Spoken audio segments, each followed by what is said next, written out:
Assalamualaikum warahmatullahi wabarakatuh. Perkenalkan nama saya Aulia Zahra, berasal dari kelas 12 1, ingin memaparkan materi bab kedua mengenai wirausaha untuk masa depan.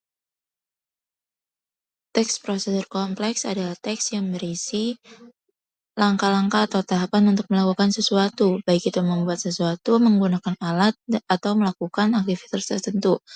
Teks ini biasanya lebih rinci dan kompleks dibandingkan teks prosedur sederhana, seringkali melibatkan beberapa tahapan dan sublangkah. Ciri-cirinya yaitu ditulis dalam bentuk langkah-langkah, tersusun secara sistematis, bersifat informatif, menjelaskan dengan terperinci, bersifat objektif, bersifat aktual dan akurat, bersifat universal, dan logis. Selanjutnya yaitu struktur. Bagian pertama yaitu bagian tujuan, berisi tujuan pembuatan teks atau hasil akhir yang akan dicapai. Yang kedua bagian material, berisi informasi tentang alat dan bahan yang akan digunakan.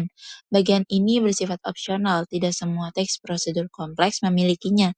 Bagian material biasanya ada di resep makanan, cara merakit komputer, atau membuat kerajinan.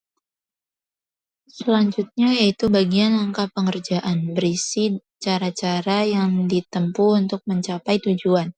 Bagian ini disusun secara berurutan. Ada 3 kategori pembahasan pada isi suatu teks prosedur kompleks. Yang pertama, teks yang berisi cara menggunakan alat, benda, maupun perangkat lain yang sejenisnya. Misalnya, cara mengendarai mobil secara manual atau cara menggunakan komputer. Yang kedua, teks yang berisi cara melakukan suatu aktivitas. Misalnya, cara efektif membaca buku, cara berolahraga ketika hujan, atau cara melamar pekerjaan. Yang ketiga, teks yang berisi kebiasaan atau sifat tertentu. Misalnya, cara menghilangkan kebosanan. Selanjutnya yaitu bagian penegasan ulang sebagai penutup, berupa kesimpulan atau sesuatu yang harus diperhatikan. Bagian ini bersifat opsional. Penegasan ulang berisi penjelasan harapan atau manfaat dari benda yang telah dibuat atau langkah-langkah yang telah dilakukan. Tahapan penyusunan. Yang pertama, menentukan topik yang dikuasai dan bermanfaat untuk pembaca. Misalnya cara belajar efektif, cara menggambar menggunakan aplikasi, atau memasak rawon. Yang kedua, mengumpulkan bahan yang dapat diperoleh dari pengetahuan, pengalaman langsung maupun bacaan sebagai sumber inspirasi, misalnya melalui internet, buku, surat kabar, dan majalah. Yang ketiga, mengumpulkan informasi dan mengolah data dengan langkah-langkah sebagai berikut. Yang pertama, membaca sumber informasi secara intensif. Yang kedua, mencatat bagian-bagian penting dan relevan sesuai topik.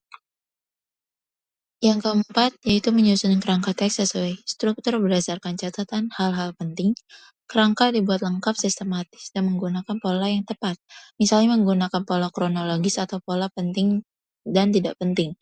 Yang kelima, menuliskan teks prosedur kompleks utuh berdasarkan kerangka dan memberikan judul. Penulisan teks dengan memperhatikan ejaan dan kalimat efektif. Yang keenam, membaca teks dan menyunting hingga mudah dipahami pembaca. Sekian, terima kasih. Mohon maaf bila ada salah kata dalam pengucapan. Wassalamualaikum warahmatullahi wabarakatuh.